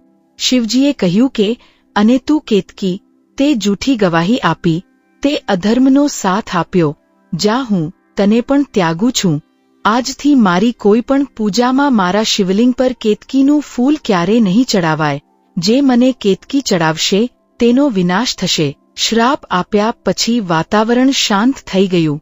બ્રહ્માજી અને કેતકીને તેમના કર્મોનું ફળ મળી ચૂક્યું હતું અને વિષ્ણુજીને તેમની સત્યતાનો પુરસ્કાર. ત્યારે જ ઋષિઓએ, જેઓ સૂતજી પાસેથી આ કથા સાંભળી રહ્યા હતા, એક અત્યંત મહત્વપૂર્ણ પ્રશ્ન પૂછ્યો. શૌનકજી બોલ્યા કે હે સૂતજી, આ પ્રસંગ તો અદ્ભુત છે, પરંતુ એક જિજ્ઞાસા બાકી છે. ભગવાન શિવલિંગ સ્તંભ રૂપે પ્રગટ થયા અને પછી મૂર્તિ સદેહ રૂપે પણ. તો અમારે તેમની પૂજા કેવી રીતે કરવી જોઈએ? અને શિવલિંગનો વાસ્તવિક અર્થ શું છે? આ માત્ર પથ્થર છે કે કંઈક બીજું? સૂતજીએ કહ્યું કે ઋષિઓ, આ પ્રશ્ન મોક્ષનો દરવાજો ખોલવાવાળો છે. જ્યારે બ્રહ્મા અને વિષ્ણુએ ક્ષમા માગી અને શિવજીની સ્તુતિ કરી, ત્યારે ભગવાન શિવે સ્વયં પોતાના મુખેથી શિવલિંગનું રહસ્ય સમજાવ્યું હતું. તેમણે બતાવ્યું કે શા માટે તેઓ નિરાકાર પણ છે અને સાકાર પણ. અને તેમણે પૂજાની તે વિધિ બતાવી જેને જો એક બાળક પણ કરે તો તેને મૃત્યુનો ભય નથી રહેતો. સૂતજી આગળ બોલ્યા કે તે દિવસે તે યુદ્ધભૂમિ પર શિવજીએ વેદોનો સાર પ્રણવ મંત્રનો અર્થ સમજાવ્યો. તેમણે બતાવ્યું કે કેવી રીતે મ અને નાદ આ બધું તેમના જ સ્વરૂપ છે. આ જ્ઞાન એટલું ઊંડું છે કે આને સાંભળવા માત્રથી જીવના જન્મોજન્મના બંધન કપાઈ જાય છે. તો શું છે શિવલિંગનું તે રહસ્ય જે સ્વયં મહાદેવે બતાવ્યું, અને કેવી રીતે એક મુઠ્ઠી માટીમાંથી બનેલું પાર્થિવ શિવલિંગ કરોડો યજ્ઞોનું ફળ આપી શકે છે? શિવજીનો તે ઉપદેશ જે આજે દરેક શિવ ભક્ત માટે સંજીવની છે. આપણે સાંભળીશું કથામાં આગળ. તે અગ્નિસ્તંભ હવે શાંત થઈને એક દિવ્ય સ્થિર જ્યોતિર્લિંગના રૂપમાં પરિવર્તિત થઈ ચૂક્યો છે. ભગવાન શિવ પોતાના વિરાટ સ્વરૂપમાં ઊભા છે. બ્રહ્મા અને વિષ્ણુ હાથ જોડીને નતમસ્તક થઈને ઊભા છે. વાતાવરણમાં હવે ભય નહીં, પરંતુ એક ગંભીર અને પવિત્ર શાંતિ હતી. બ્રહ્માજીને તેમના અહંકારનો દંડ મળી ચૂક્યો હતો અને વિષ્ણુજીને તેમની નમ્રતાનું ફળ. હવે સમય હતો તે પરમ જ્ઞાનનો જેના માટે આ બધી લીલા રચવામાં આવી હતી. ભગવાન સદાશિવે પોતાના ગંભીર અને આકાશવાણી જેવા અવાજમાં બ્રહ્મા અને વિષ્ણુને સંબોધિત કર્યા. આ ઉપદેશ માત્ર તે બે દેવતાઓ માટે નહોતો, પરંતુ આવનાર કલિયુગના દરેક તે જીવ માટે હતો જે મુક્તિની ચાહ રાખશે. ભગવાન શિવ બોલ્યા કે હે બ્રહ્મા, હે વિષ્ણુ, તમારા બંનેના મનમાં આ પ્રશ્ન હતો કે હું કોણ છું અને મારું વાસ્તવિક સ્વરૂપ શું છે. આજે હું તમને તે રહસ્ય બતાવું છું જે વેદોથી પણ ગુપ્ત છે. શિવજીએ તે અગ્નિસ્તંભ તરફ સંકેત કર્યો અને કહ્યું કે પુત્રો, આજે હું તમારા બંનેના વિવાદને શાંત કરવા માટે આ સ્તંભ રૂપે પ્રગટ થયો છું. કારણ કે મારું પ્રાગટ્ય સૌથી પહેલા આ લિંગ ચિહ્ન પ્રતીક રૂપે થયું છે. એટલા માટે આજથી સંસારમાં મારી મુખ્ય પૂજા આ લિંગ રૂપે જ થશે. બ્રહ્મા અને વિષ્ણુ ધ્યાનપૂર્વક સાંભળી રહ્યા હતા. શિવજીએ આગળ સમજાવ્યું કે સંસારમાં અન્ય જેટલા પણ દેવતાઓ છે તેઓ માત્ર સાકાર વ રૂપવાન છે, તેમનું શરીર છે, આકાર છે, એટલા માટે તેમની પૂજા માત્ર બેર મૂર્તિ રૂપે થાય છે, પરંતુ હું પરબ્રહ્મ છું, હું સાકાર રૂપવાળો પણ છું અને નિરાકાર રૂપ રહિત પણ છું. શિવજીના શબ્દોનો અર્થ બહુ ઊંડો હતો. તેમણે સ્પષ્ટ કર્યું કે જ્યારે તેઓ સમાધિમાં હોય છે, જ્યારે તેઓ નિર્ગુણ હોય છે, ત્યારે તેમનો કોઈ હાથ, પગ કે મુખ નથી હોતું. તેઓ માત્ર એક જ્યોતિ, એક ઊર્જાપુંજ હોય છે. તે નિરાકાર સ્વરૂપનું પ્રતીક આ છે શિવલિંગ. અને જ્યારે તેઓ ભક્તોના કલ્યાણ માટે કે લીલા કરવા માટે શરીર ધારણ કરે છે, ત્યારે તેઓ મૂર્તિ રૂપે પૂજાય છે. એટલા માટે જ શિવજીએ ઘોષિત કર્યું કે જે ભક્ત મારા લિંગ વિગ્રહની પૂજા કરશે તેને નિરાકાર બ્રહ્મની પ્રાપ્તિ થશે, અને જે મારી મૂર્તિની પૂજા કરશે તેને મારા સાકાર ઐશ્વર્યની પ્રાપ્તિ થશે. પરંતુ જે મારા શિવલિંગની પૂજા કરે છે તે મને સૌથી વધુ પ્રિય છે, કારણ કે લિંગ રૂપે હું મારી સંપૂર્ણ ઊર્જા સાથે વિરાજમાન રહું છું. ત્યારે વિષ્ણુજીએ નમ્રતાથી પૂછ્યું કે હે દેવાધિદેવ, આપના આ નિરાકાર અને સાકાર સ્વરૂપનો મૂળ મંત્ર શું છે? અમે આપની આરાધના કયા શબ્દ, કઈ ધ્વનિથી કરીએ? આના પર ભગવાન શિવે એક બીજા મહારહસ્યનું ઉદ્ઘાટન કર્યું. તેમણે કહ્યું કે વિષ્ણુ મારું સ્વરૂપ ઓંકાર છે.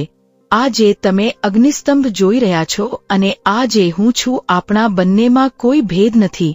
હું જ ઓંકાર છું અને ઓંકાર જ હું છું. અહીં શિવજીએ તે પ્રણવ મંત્રની અદ્ભુત વ્યાખ્યા કરી, જેને સાંભળીને ઋષિઓના રૂવાડા ઊભા થઈ ગયા. સૂતજીએ નૈમિષારણ્યમાં ઋષિઓને બતાવ્યું કે કેવી રીતે શિવજીએ મનો રહસ્ય ખોલ્યો. શિવજી બોલ્યા કે હે વિષ્ણુ, ઓમમાં જે સૌથી પહેલો સ્વર છે, આકાર તે સૃષ્ટિનું પ્રતીક છે, તે તું છે. બ્રહ્મા તે ઋગ્વેદ છે. જે બીજો સ્વર છે, કાર તે સ્થિતિ પાલનનું પ્રતીક છે, તે તું છે. વિષ્ણુ તે યજુર્વેદ છે. અને જે ત્રીજો સ્વર છે, કાર તે પ્રલય સંહારનું પ્રતીક છે, તે મારો રુદ્ર રૂપ છે, તે સામવેદ છે. અને અંતમાં શિવજીએ બતાવ્યું કે આ ત્રણેયની ઉપર જે બિંદુ અને નાદ ધ્વનિ છે તે સાક્ષાત સદાશિવ, તે તુર્ય અવસ્થા છે, જ્યાં ન સુખ છે ન દુઃખ, માત્ર પરમ આનંદ છે. એટલા માટે શિવજીએ આદેશ આપ્યો કે જે પણ મારા પંચાક્ષર મંત્ર નમઃ શિવાય સાથે આ ઓંકારને જોડીને ઓમ નમઃ શિવાય સડાક્ષર મંત્રનો જાપ કરશે, તે સાક્ષાત મારા હૃદયમાં નિવાસ કરશે. આ જ્ઞાન પ્રાપ્ત કરીને બ્રહ્મા અને વિષ્ણુ કૃતાર્થ થઈ ગયા. તેમણે શિવજી પાસે પૂજાની વિધિ પૂછી કે પ્રભુ, સાધારણ મનુષ્ય જેમની પાસે ધન નહીં હોય, જેમની પાસે વૈદિક જ્ઞાન નહીં હોય, તેઓ આપની પૂજા કેવી રીતે કરશે? આ અગ્નિસ્તંભ તો દુર્લભ છે.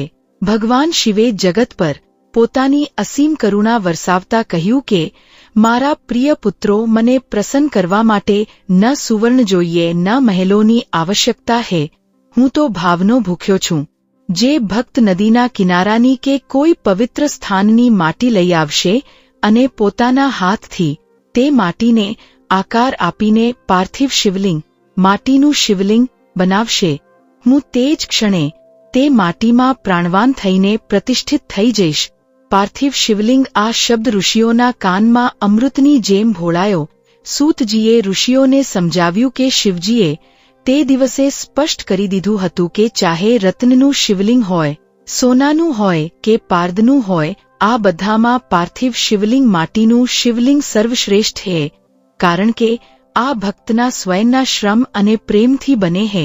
શિવજીએ વિધિ બતાવી કે માટીને શુદ્ધ જળથી બાંધો, તેમાં મારું સ્મરણ કરતા આકાર આપો, પછી તેના પર જળ, દૂધ અને બિલીપત્ર ચડાવો. જે ભક્ત નિત્ય પાર્થિવ શિવલિંગ બનાવીને પૂજા કરે છે અને અંતમાં તેને જળમાં વિસર્જિત કરી દે છે, તેના હાથની રેખાઓ ચાહે કેટલી પણ ખરાબ કેમ ન હોય, હું તેનું ભાગ્ય બદલી દઉં છું. કલ્પના કરો તે દ્રશ્યની જે સૂતજીએ ઋષિઓ સામે દોર્યું.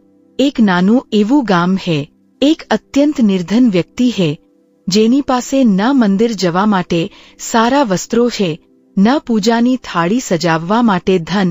સમાજે તેને ઠુકરાવી દીધો છે. દુઃખોએ તેને ઘેરી રાખ્યો હે. તે વ્યક્તિ આંખોમાં આંસુ લઈને ગામ બહાર વહેતી નદીના કિનારે જાય હે. ત્યાં કોઈ આડંબર નથી, કોઈ પૂજારી નથી, કોઈ મંત્રોનો શોર નથી. તે ઝૂકે હે અને નદી કિનારાની ભીની માટીને પોતાના કાંપતા હાથોમાં ઉપાડે હે. માટી, એ જ માટી જેને લોકો પગ તળે રોંદે હે, તે માટીને પોતાના હાથોથી પંપાળે હે. તેના આંસુના 2 ટીપા તે માટીમાં ભળી જાય હે. તે ધીરે ધીરે બહુ પ્રેમથી તે માટીને એક શિવલિંગનો આકાર આપે હે. ન તે સુંદર હે, ન સુડોળ, તે ત્રાસુંબાસુ હે, પણ તેને બનાવવાવાળાના હાથોમાં જે કંપન છે તે પ્રેમનું હે. જેવા જ તે માટીના શિવલિંગ પર નદીમાંથી એક તાંબડી જળ ચડાવે હે અને તૂટેલા શબ્દોમાં કહે હે કે હે શિવ, હું અજ્ઞાની છું, મારી પાસે કંઈ નથી, બસ આ માટી અને મારા આંસુ સ્વીકાર કરો. તે જ ક્ષણે, બરાબર તે જ ક્ષણે કૈલાસ પર્વત પર બેઠેલા મહાકાળની સમાધિ તૂટી જાય હે. સોના ચાંદીના મહેલોમાં બેસીને થતા યજ્ઞોને છોડીને ત્રિલોકીનાથ તે નદી કિનારાની ભીની માટીમાં આવીને બેસી જાય હે. કેમ? કારણ કે શિવ ભાવ હે. સૂતજીનો અવાજ ભરાઈ આવ્યો. તેમણે ઋષિઓને કહ્યું કે મુનિવરો, તે માટીના શિવલિંગમાં સાક્ષાત શિવનું હૃદય ધડકે હે. જ્યારે તે ભક્ત હર હર મહાદેવ કહીને તે શિવલિંગને પૂજે હે તો શિવ તેને તે આપી દે હે જે ઇન્દ્રને પણ નસીબ નથી થતું. પરમ શાંતિ. આ હે પાર્થિવ પૂજાનો જાદુ, આ હે શિવની સરળતા. અહીં રાજા અને રંકનો ભેદ મટી જાય હે. જે ઝૂકીને માટી ઉપાડી શકે હે, શિવ તેના જ થઈ જાય હે. ઋષિઓની આંખોમાં ભક્તિના અશ્રુ હતા. તેમને એવું લાગી રહ્યું હતું જાણે તેમણે હમણાં જ તે પાર્થિવ શિવલિંગનો સ્પર્શ કરી લીધો હોય. પરંતુ સૂતજી અટક્યા નહીં. તેમણે કથાને આગળ વધારી કારણ કે જ્ઞાનનો પ્રવાહ હજુ બાકી હતો. સૂતજીએ કહ્યું કે ઋષિઓ, ભગવાન શિવે માત્ર વિધિ જ ન બતાવી પરંતુ તે પૂજાનું ફળ પણ બતાવ્યું કે જે મનુષ્ય જીવનભર કે કોઈ વિશેષ માસ જેમ કે શ્રાવણમાં પાર્થિવ શિવલિંગનું નિર્માણ અને પૂજન કરે હે તેને ધર્મ, અર્થ, કામ અને મોક્ષ ચારે પુરુષાર્થ સહજ જ પ્રાપ્ત થઈ જાય હે. શિવજીએ બ્રહ્મા અને વિષ્ણુને બતાવ્યું કે કલિયુગમાં જ્યારે લોકો માનસિક રૂપે અશાંત હશે ત્યારે પાર્થિવ પૂજા જ તેમને ડિપ્રેશન, વિષાદ, ભય અને અકાળ મૃત્યુથી બચાવશે. આ પછી શિવજીએ ત્યાં એક બીજી મહત્વપૂર્ણ ઘોષણા કરી. તેમણે કહ્યું કે મારી પૂજામાં 6 વસ્તુઓ અનિવાર્ય હશે. 1 ભસ્મ, રાખ, 2 રુદ્રાક્ષ, 3 બિલીપત્ર, 4 જળ, 5 ચંદન અને 6 અક્ષત ચોખા. આમાં પણ શિવજીએ જોર દઈને કહ્યું કે જે ભક્ત પોતાના મસ્તક પર ત્રિપુંડ ભસ્મની 3 રેખાઓ ધારણ કરશે અને ગળામાં રુદ્રાક્ષ પહેરશે તે મને પ્રાણોથી પણ પ્રિય હશે. બ્રહ્માજી જે હમણાં જ શ્રાપ પામીને દુઃખી હતા તેમને પણ શિવજીએ સાંત્વના આપી. શિવજીએ કહ્યું કે બ્રહ્મા, જો કે તારી પૂજા નહીં થાય પણ તું યજ્ઞોનો આચાર્ય રહીશ અને આ વિદ્યેશ્વર સંહિતા જે આ સંવાદ સાંભળશે તેને તારા લોકની નહીં પરંતુ મારા શિવલોકની પ્રાપ્તિ થશે. પછી શિવજીએ પોતાના અંતર્ધ્યાન થતા પહેલા ઋષિઓને અને દેવતાઓને એક અંતિમ ચેતવણી અને આશીર્વાદ આપ્યા કે યાદ રાખજો, શિવલિંગ માત્ર પથ્થર કે માટી નથી, તે બ્રહ્માંડની ઊર્જાનું કેન્દ્ર હે. તેની પરિક્રમા ક્યારેય પૂરી ન કરવી જોઈએ.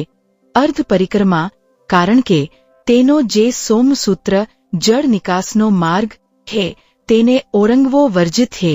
તે ઊર્જાની ધારા હે. સૂતજીએ બતાવ્યું કે ભગવાન શિવનો આ વિરાટ રૂપ ધીરે ધીરે પુનઃ તે નાના એવા શિવલિંગમાં સમાહિત થઈ ગયો.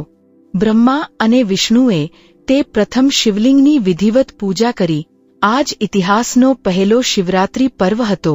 હે ઋષિઓ, સૂતજીએ ઉત્સાહથી કહ્યું કે આ જ કારણ છે કે આજે પણ આપણે શિવરાત્રિ ઉજવીએ છીએ. આ એ જ રાત હતી જ્યારે નિરાકાર બ્રહ્મએ સાકાર લિંગનું રૂપ ધારણ કર્યું હતું. પરંતુ હજુ એક રહસ્ય ખુલવાનું બાકી હતું.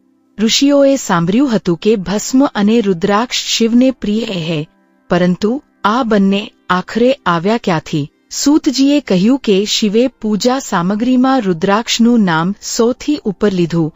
જાણો છો કેમ? કારણ કે રુદ્રાક્ષ કોઈ સાધારણ ફળ નથી. આ મહાદેવનું દર્દ છે, આ તેમની કરુણા છે, જે ઠોસ બનીને ઝાડ પર ઉગી. શૌનકજીએ આશ્ચર્યથી પૂછ્યું કે મહાદેવનું દર્દ, શું ભગવાન શિવને પણ ક્યારે પીડા થઈ હતી? શું તેઓ પણ ક્યારે રોયા હતા? અને ભસ્મ, સ્મશાનની રાખ તેમને આટલી પ્રિય કેમ છે? સૂતજીએ એક ઊંડો શ્વાસ લીધો અને પોતાની કથાને તે દિશામાં વાળી જ્યાં શિવનો અઘોર રૂપ સામે આવવાનો હતો. સૂતજી બોલ્યા કે શૌનક, એક સમય એવો આવ્યો હતો જ્યારે શિવે પોતાની આંખો બંધ કરી હતી અને જ્યારે ખોલી તો તેમની આંખોમાંથી પાણીના કેટલાક ટીપા ધરતી પર પડ્યા હતા. તે ટીપા જ્યાં પડ્યા ત્યાં એક ચમત્કાર થયો. અને રહી વાત ભસ્મની, તો ભસ્મ તો શિવનું વસ્ત્ર છે, તે નશ્વરતાની નિશાની છે. પરંતુ તે કઈ ઘટના હતી જેણે મહાદેવને રડાવી દીધા, અને કેવી રીતે એક રાક્ષસ ત્રિપુરાસુરના કારણે શિવને પોતાનો રૌદ્ર રૂપ બતાવવો પડ્યો, જેનાથી રુદ્રાક્ષની ઉત્પત્તિ થઈ? આ કથા અત્યંત રોમાંચક છે.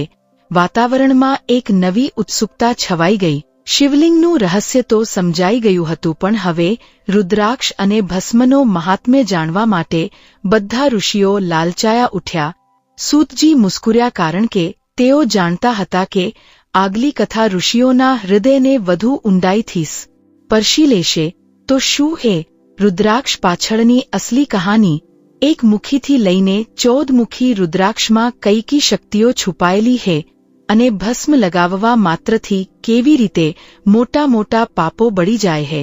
શિવજીના આંસુઓ અને તેમની અગ્નિનો આ અદ્ભુત અધ્યાય આપણે ખોલીશું આગલા ભાગમાં. સૂતજીએ એક પળ માટે પોતાની આંખો બંધ કરી, જાણે તેઓ તે પરમ તત્વને સ્પર્શ કરી રહ્યા હોય, અને પછી પોતાની ગંભીર વાણીમાં બોલ્યા કે હે શૌનક, હે ઋષિઓ, તમે શિવ પૂજનની સામગ્રીના વિષયમાં પૂછ્યું છે, તો ધ્યાનથી સાંભળો. મહાદેવે સૃષ્ટિને 2 એવી અમૂલ્ય વસ્તુઓ આપી છે જે ભોગ અને મોક્ષ બંને પ્રદાન કરવાવાળી છે. આમાં પહેલી છે ભસ્મ, વિભૂતિ, અને બીજી છે રુદ્રાક્ષ. ઋષિઓએ પૂછ્યું કે પ્રભુ, ભસ્મ તો રાખ છે જે બળ્યા પછી શેષ રહી જાય છે, જે અપવિત્ર માનવામાં આવે છે, તો મહાદેવને આ આટલી પ્રિય કેમ છે, અને આને ધારણ કરવાનો વિધાન શું છે? સૂતજી મુસ્કુર્યા અને બોલ્યા કે ઋષિઓ, સાધારણ દ્રષ્ટિથી જુઓ તો તે રાખ છે, પણ શિવ દ્રષ્ટિથી જુઓ તો તે સત્ય છે. આ સંસારમાં બધું નશ્વર છે. લાકડું બળે છે, કોલસો બને છે, અને અંતમાં રાખ થઈ જાય છે. શરીર બળે છે, રાખ થઈ જાય છે, અર્થાત ભસ્મ જ અંતિમ સત્ય છે. તે ક્યારે મટતી નથી, તે ક્યારે સડતી નથી. શિવ અવિનાશી છે, એટલા માટે જ તેઓ અવિનાશી ભસ્મ ધારણ કરે છે. સૂતજીએ આગળ સમજાવ્યું કે ભસ્મ ધારણ કરવી માત્ર શૃંગાર નથી, પણ એક રક્ષાકવચ છે.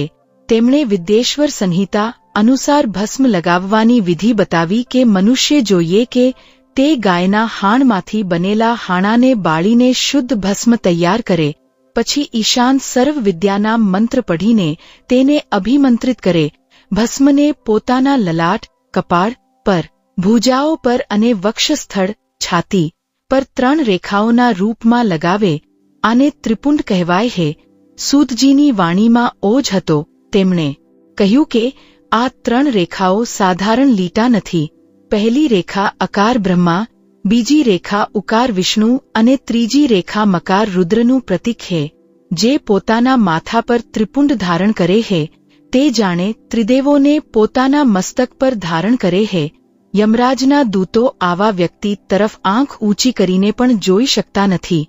સૂતજીએ એક અદ્ભુત વાત બતાવી કે હે ઋષિઓ, જો કોઈ મહાપાપી પણ હોય, દુરાચારી હોય, પરંતુ જો મૃત્યુ સમયે તેના માથા પર ત્રિપુંડ લાગેલું હોય અને શરીર પર ભસ્મ લાગેલી હોય, તો તે નરક નથી જતો. શિવગણ તેને આદરપૂર્વક શિવલોક લઈ જાય છે. ભસ્મ અગ્નિનું સ્વરૂપ છે, એટલા માટે જેમ અગ્નિ બધું બાળી નાખે છે, તેમ ભસ્મ બધા પાપોને બાળી નાખે છે. ભસ્મનો મહાત્મ્ય સાંભળીને ઋષિઓએ પોતપોતાના મસ્તક પર ત્રિપુંડ ધારણ કરવાનો સંકલ્પ લીધો. પરંતુ હજુ અસલી કથા બાકી હતી. તે કથા જેનો સંબંધ સીધો મહાદેવના હૃદય સાથે હતો. શૌનકજીએ અધીર થઈને પૂછ્યું કે હે સૂતજી, હવે અમને રુદ્રાક્ષ વિશે બતાવો. આપે કહ્યું હતું કે રુદ્રાક્ષ મહાદેવના આંસુ હે. આ કેવી રીતે શક્ય હે? તેઓ તો વૈરાગી હે, આનંદ સ્વરૂપ હે. તેમની આંખોમાં આંસુ કેમ આવ્યા?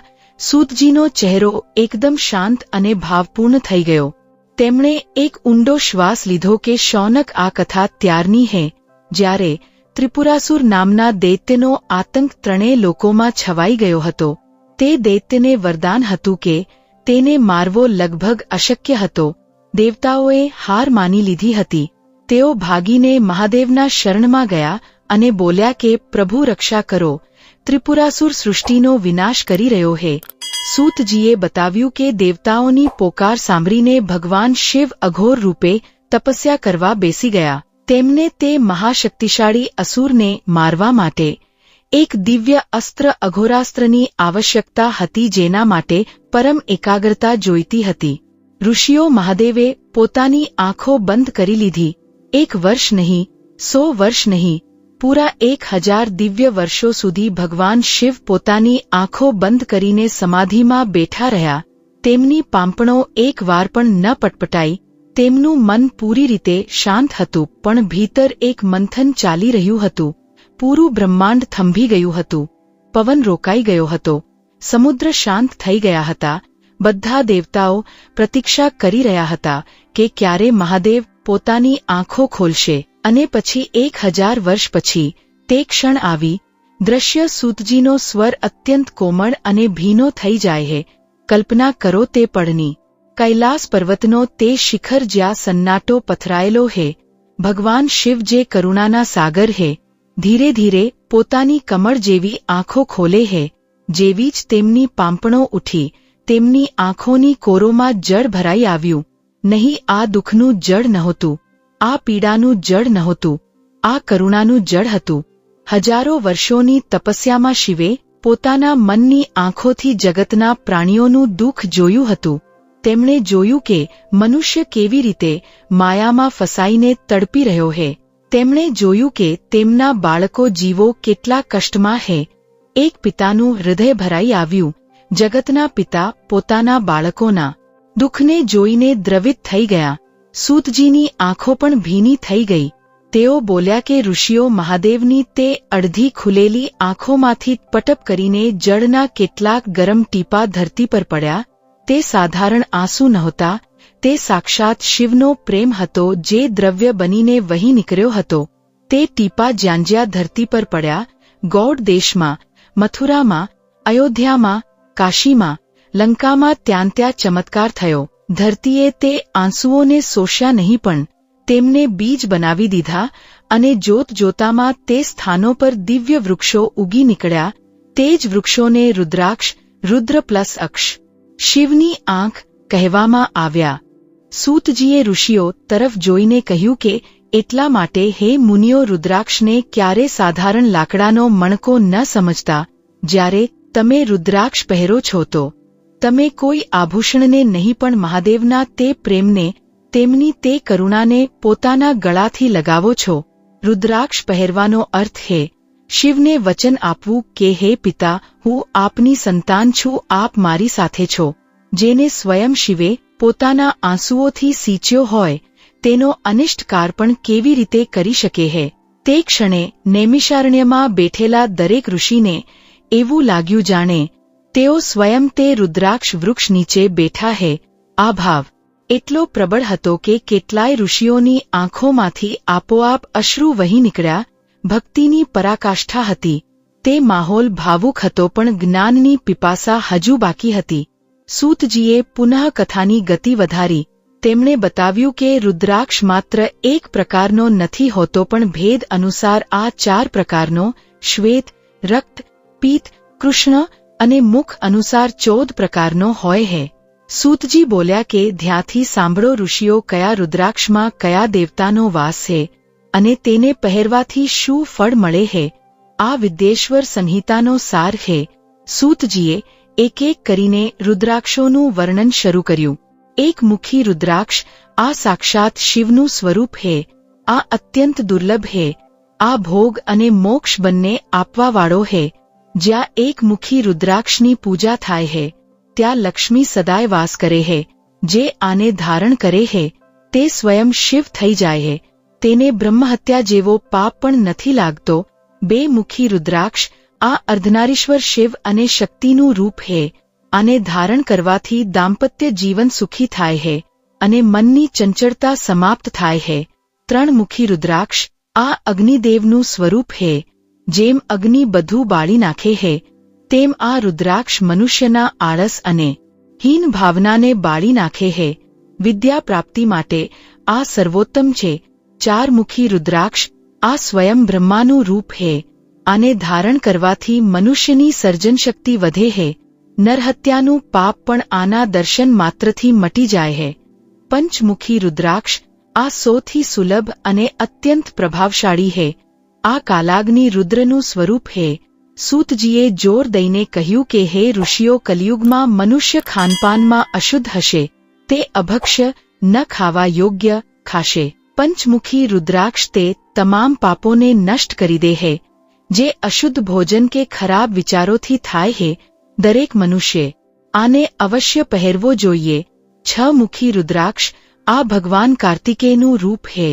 આને જમણી ભુજામાં ધારણ કરવાથી બ્રહ્મહત્યા જેવા મહાપાપ ધોવાઈ જાય હે અને વ્યક્તિ વીર તથા તેજસ્વી બને હે. 7 મુખી રુદ્રાક્ષ આ અનંગ કામદેવનું સ્વરૂપ હે. દરિદ્ર વ્યક્તિ પણ જો આને ધારણ કરે તો તે રાજા સમાન ધનવાન થઈ જાય હે. 8 મુખી રુદ્રાક્ષ આ અષ્ટમૂર્તિ ભૈરવનું સ્વરૂપ હે. આને પહેરવાવાળાને અકાળ મૃત્યુનો ભય નથી રહેતો અને તેને પૂર્ણ આયુ પ્રાપ્ત થાય હે. 9 મુખી રુદ્રાક્ષ આ કપિલ મુનિ અને નવદુર્ગાનું સ્વરૂપ હે. આને ડાબી ભુજામાં ધારણ કરવાવાળો વ્યક્તિ દેવીની કૃપા પ્રાપ્ત કરે હે અને સર્વશક્તિમાન થઈ જાય હે. 10 મુખી રુદ્રાક્ષ આ સાક્ષાત ભગવાન વિષ્ણુનું સ્વરૂપ હે. આને ધારણ કરવાથી ભૂત, પ્રેત, પિશાચ, બ્રહ્મરાક્ષસ અને ડાકીની શાકિનીનો ભય સમાપ્ત થઈ જાય હે. આ રક્ષાકવચ છે. 11 મુખી રુદ્રાક્ષ આ રુદ્ર હનુમાનજીનું સ્વરૂપ હે. જે આને શિખા, ચોટલી, માં કે ગળામાં ધારણ કરે હે તેને હજારો વાજપેયી યજ્ઞોનું ફળ એક ક્ષણમાં મળી જાય હે. તેને દરેક યુદ્ધમાં વિજય મળે હે. 12 મુખી રુદ્રાક્ષ આ સૂર્યદેવનું સ્વરૂપ હે. આને ધારણ કરવાથી તેજ વધે હે અને અસાધ્ય રોગો નષ્ટ થાય હે. 13 મુખી રુદ્રાક્ષ આ વિશ્વદેવનું સ્વરૂપ હે. આને પહેરવાથી વ્યક્તિ સર્વગુણ સંપન્ન બને હે અને તેને સૌભાગ્યની પ્રાપ્તિ થાય હે. 14 મુખી રુદ્રાક્ષ આ અત્યંત દુર્લભ હે. આ સાક્ષાત ભગવાન શિવના ત્રીજા નેત્રથી પ્રગટ થયો હે. આને ધારણ કરવાવાળો વ્યક્તિ શિવ સમાન થઈ જાય હે. આ સમસ્ત રોગો અને પાપોનો નાશક હે. સૂતજીએ વિવરણ સમાપ્ત કરતા કહ્યું કે હે મુનિઓ, રુદ્રાક્ષ નાનો હોય કે મોટો, આંબળાના આકારનો, તે ફળદાયી જ હોય હે. પણ ખંડિત, તૂટેલો કે કીડાનો ખાધેલો રુદ્રાક્ષ ન પહેરવો જોઈએ. અને સૌથી મોટી વાત, રુદ્રાક્ષ ધારણ કરવાવાળાએ મદિરા, માંસ અને અધર્મનો ત્યાગ કરવો જોઈએ. ત્યારે જ મહાદેવની કૃપા તેના પર ફળિત થાય હે. જે મનુષ્ય પોતાના ગળામાં 108 દાણાની માળા, શિર પર ત્રિપુંડ અને મુખમાં નમઃ શિવાય નો જાપ રાખે હે તેને જોઈને તો યમરાજ પણ રસ્તો બદલી લે હે.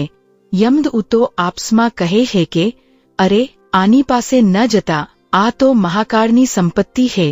ઋષિઓના મનમાં રુદ્રાક્ષ પ્રત્યે અગાધ શ્રદ્ધા ઉત્પન્ન થઈ ગઈ. તેમને લાગ્યું કે તેમના હાથમાં મોક્ષની ચાવી આવી ગઈ હે.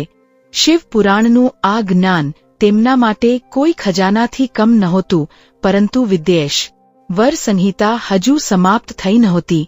સૂતજીએ અચાનક પોતાનો અવાજ ધીમો કર્યો અને ઋષિઓ તરફ ઝૂકીને બોલ્યા કે તમે પૂજા વિધિ જાણી લીધી, ભસ્મ અને રુદ્રાક્ષનો રહસ્ય જાણી લીધો, પણ એક અંતિમ રહસ્ય હજુ બાકી હે. તે રહસ્ય જે મૃત્યુના બરાબર પહેલા કામ આવે હે. ઋષિઓ સતર્ક થઈ ગયા. સૂતજીએ કહ્યું કે જીવનભર પૂજા કરી પણ અંત સમયે જો બુદ્ધિ ભ્રષ્ટ થઈ ગઈ તો, અંત સમયે જો વાણી રોકાઈ ગઈ તો તે અંતિમ ક્ષણે મુક્તિ કેવી રીતે મળશે? ભગવાન શિવે દેવી પાર્વતીને એકાંતમાં એક એવો મહામંત્ર અને એક એવી અંતિમ વિધિ બતાવી હતી જે મરતા જીવના કાનમાં પડી જાય તો તેને સીધો કૈવલ્ય મોક્ષ મળે હે.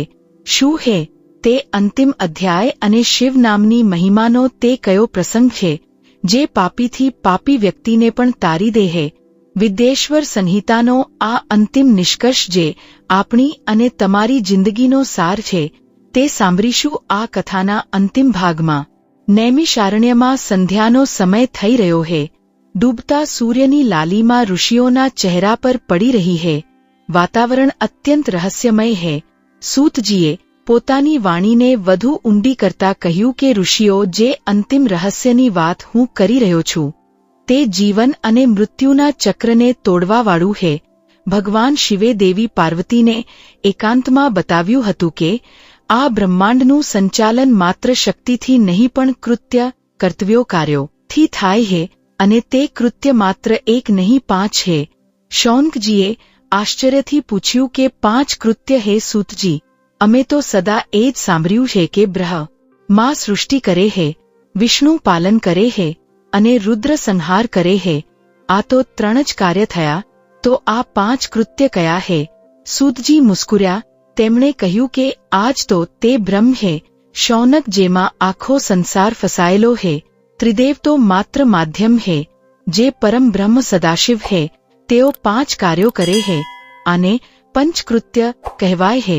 ધ્યાનથી સાંભળો, કારણ કે આને સમજવાવાળો જીવ ક્યારેય માયામાં નથી ફસાતો.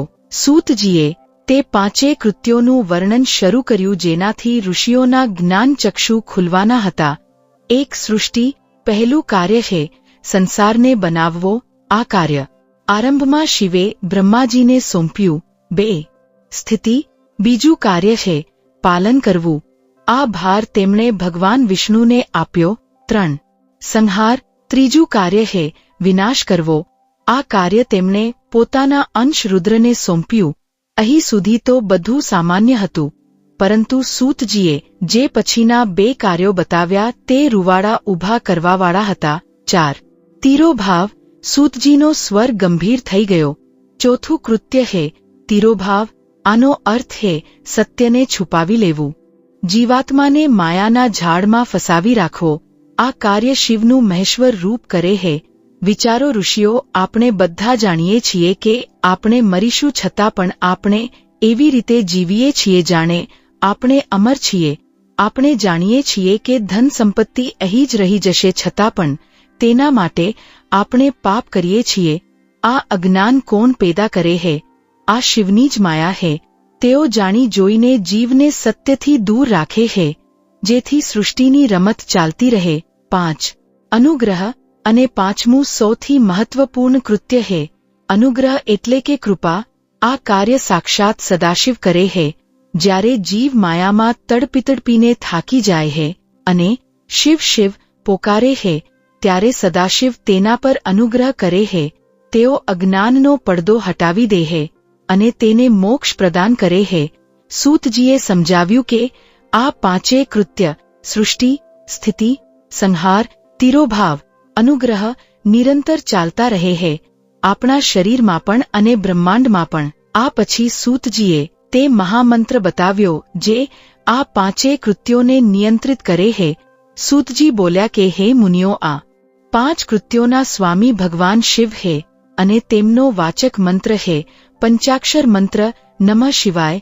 ન, મહ, શિ, વા, યા. આ 5 અક્ષર માત્ર શબ્દો નથી, આ સાક્ષાત પંચતત્વ અને પંચકૃત્ય હે. સૂતજીએ આ મંત્રની વૈજ્ઞાનિક અને આધ્યાત્મિક ઊંડાણમાં ઉતરતા કહ્યું કે જ્યારે કોઈ ભક્ત નમઃ શિવાય નો જાપ કરે હે તો તે માત્ર એક નામ નથી લઈ રહ્યો હોતો, તે બ્રહ્માંડની તે લય રિધમ સાથે જોડાઈ જાય હે. નમઃ શિવાય નો જાપ મનુષ્યના ભીતરના પંચભૂતો પૃથ્વી, જળ, અગ્નિ, વાયુ, આકાશ ને શુદ્ધ કરી દે હે. પછી સૂતજીએ તે પ્રસંગ સંભળાવ્યો જે દરેક પાપી માટે આશાનું કિરણ હે.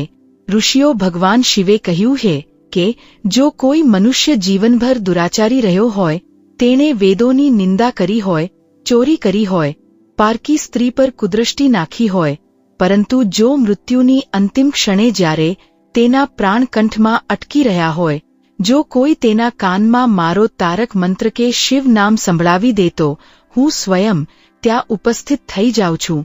સૂતજીએ કાશી, વારાણસી નું ઉદાહરણ આપ્યું કે આ જ કારણ હે કે કાશીમાં મરવાવાળો જીવ મુક્ત થઈ જાય હે, કારણ કે માન્યતા હે કે કાશીમાં જ્યારે પ્રાણ નીકળે હે ત્યારે સ્વયં વિશ્વનાથ તે જીવાત્માના કાનમાં તે મંત્ર ફૂંકે હે જે તેને સીધો શિવલોક લઈ જાય હે.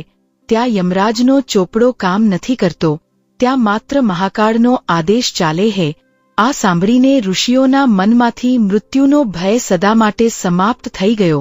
તેમને લાગ્યું કે તેમની પાસે હવે તે કવચ છે જેને કોઈ અસ્ત્ર ભેદી શકતું નથી. દ્રશ્ય એ હતું કે નૈમિષારણ્યમાં હવે પૂરી રીતે સંધ્યા થઈ ચૂકી હે. હવનકુંડની અગ્નિ શાંત થઈ રહી હે, માત્ર અંગારા ચમકી રહ્યા હે. 88,000 ઋષિઓનો સમૂહ એકદમ મૌન હે. સૂતજીએ પોતાની કથાને વિરામ આપતા પહેલા એક પળ માટે ઋષિઓ તરફ જોયું. તે ક્ષણ અદ્ભુત હતી. શબ્દોથી પર ત્યાં બેઠેલા હજારો ઋષિઓની આંખોમાં એક જ ભાવ હતો, કૃતજ્ઞતા. તેમને અનુભવ થઈ રહ્યો હતો કે તેઓ માત્ર એક કથા નહોતા સાંભળી રહ્યા, પણ તેઓ એક યાત્રા પર હતા. એક એવી યાત્રા જે અંધકારથી પ્રકાશ તરફ, મૃત્યુથી અમરતા તરફ લઈ જાય હે. શૌનકજી જે ઋષિઓના પ્રધાન હતા ધીરેથી પોતાના સ્થાન પરથી ઊભા થયા. તેમનો અવાજ ભરાઈ આવ્યો હતો. તેઓ કંઈક બોલવા માગતા હતા પણ શબ્દો નીકળી રહ્યા નહોતા. તેમની દાઢી આંસુઓથી ભીંજાઈ ચૂકી હતી. તેમણે કાંપતા હાથ જોડ્યા અને સૂતજીને દંડવત પ્રણામ કર્યા. શૌનકજી રૂંધાયેલા ગળે બોલ્યા કે હે સૂતજી, આજે આપે અમને શું આપી દીધું? અમે આનું મૂલ્ય નથી ચૂકવી શકતા. અમે કલિયુગના ભયથી કાંપતા હતા. અમે વિચારતા હતા કે આવનારી પેઢીઓનું શું થશે, પણ આપે શિવ નામનો જે દીપક અમારા હાથમાં થમાવ્યો છે તે કલિયુગના ઘોર અંધકારને પણ ચીરી નાખશે. પવનમાં એક સરસરાહટ થઈ, જાણે પ્રકૃતિ પણ આ સ્તુતિમાં શામેલ થઈ રહી હોય. શૌનકજીએ આકાશ તરફ હાથ ઊંચા કરીને કહ્યું કે આજે અમને વિશ્વાસ થઈ ગયો હે કે અમે અનાથ નથી. અમારા એક પિતા હે જે સ્મશાનમાં રહે હે, જે ભસ્મ રમાડે હે, પણ જે પોતાની સંતાન માટે ઝેર પણ પી લે હે. તે નીલકંઠ અમારી સાથે હે. ત્યાં ઉપસ્થિત તમામ 88,000 ઋષિઓ એક સાથે ઊભા થઈ ગયા. એક સાથે હજારો અવાજોમાંથી એક જ ધ્વનિ ગુંજી, હર હર મહાદેવ. શંભુ શંકર. તે ધ્વનિ નૈમિષારણ્યના વનોને પાર કરતી, પર્વતોથી ટકરાતી સીધી કૈલાસ સુધી પહોંચી ગઈ હશે. તે ક્ષણે ઋષિ અને શ્રોતાનો ભેદ મટી ગયો. સબ શિવમય થઈ ગયા. એક અસીમ શાંતિ, એક પરમ આનંદની લહેર દોડી ગઈ. વાતાવરણ પુનઃ સ્થિર થયું. સૂતજીએ ઋષિઓના પ્રેમને સ્વીકાર કર્યો અને વિદ્યેશ્વર સંહિતાનો સમાપન કરતા અંતિમ ઉપદેશ આપ્યો. સૂતજી બોલ્યા કે હે મુનિઓ, આ પવિત્ર વિદ્યેશ્વર સંહિતા અહીં પૂર્ણ થાય હે. આમાં આપે જાણ્યું કે શિવલિંગ કેવી રીતે પ્રગટ થયું, અગ્નિસ્તંભે બ્રહ્મા અને વિષ્ણુનો વિવાદ કેવી રીતે શાંત કર્યો, લિંગ પૂજા અને મૂર્તિ પૂજાનો ભેદ શું હે, પાર્થિવ શિવલિંગ, ભસ્મ અને રુદ્રાક્ષનું શું મહત્વ હે, અને અંતમાં શિવ નામની મહિમા અને પંચકૃત્ય શું હે. સૂતજીએ ચેતવણી આપતા કહ્યું કે આ કથા સાંભળ્યા પછી જે આને પોતાના આચરણમાં નથી લાવતો તેનું સાંભળવું વ્યર્થ હે. શિવ માત્ર કથાઓમાં નહીં કર્મોમાં વસે હે. એટલા માટે આજથી સંકલ્પ લો કે મસ્તક પર ત્રિપુંડ હશે, કંઠમાં રુદ્રાક્ષ હશે અને મુખમાં નમઃ શિવાય હશે. યાદ રાખજો, સૂતજીએ અંતમાં કહ્યું કે આ તો માત્ર આરંભ હે. શિવ પુરાણ એક મહાસાગર હે. હજુ તો આપણે માત્ર કિનારાને સ્પર્શ કર્યો હે. આગળની સંહિતાઓમાં સતીનો જન્મ, શિવસ્તી વિવાહ, દક્ષ યજ્ઞનો વિધ્વંસ અને માં પાર્વતીની તપસ્યાની એવી કથાઓ હે જે પથ્થરને પણ મીણ બનાવી દે. તે રુદ્ર સંહિતા હે જેનું વર્ણન હું ભવિષ્યમાં કરીશ. સૂતજીએ વ્યાસગાદી પરથી ઉઠીને પૂર્વ દિશા તરફ જ્યાં કૈલાસ પર્વત હે હાથ જોડ્યા. ઋષિઓએ પણ તેમનું અનુકરણ કર્યું કે હે વિશ્વનાથ, હે કાશિપ્તિ, હે મૃત્યુંજય, અમારા આ કથાયજ્ઞને સ્વીકાર કરો. જો અમારાથી કોઈ ત્રુટિ થઈ હોય, કોઈ અશુદ્ધ ઉચ્ચારણ થયું હોય તો અબોધ બાળક જાણીને અમને ક્ષમા કરો, આપ જ અમારા આદિ છો અને આપ જ અમારા અંત છો.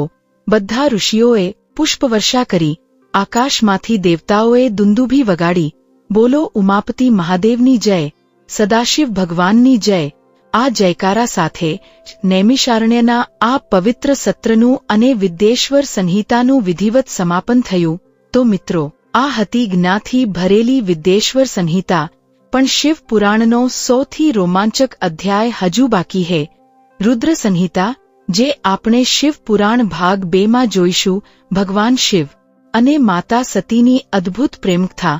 આખરે તે કઈ ઘટના હતી જેણે વૈરાગી શિવને ગૃહસ્થ બનાવી દીધા અને કેવી રીતે શિવનો ક્રોધ ત્રણેય લોકોના વિનાશનું કારણ બન્યો?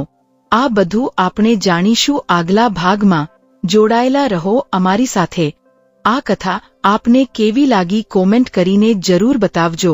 વિડિયો સારો લાગ્યો હોય તો લાઇક કરો અને કોમેન્ટમાં હર હર મહાદેવ લખો. વાસ્તુ ટેલ્સ ચેનલને સબસ્ક્રાઇબ કરવાનું ભૂલતા નહીં. ધન્યવાદ. ઓમ નમઃ શિવાય.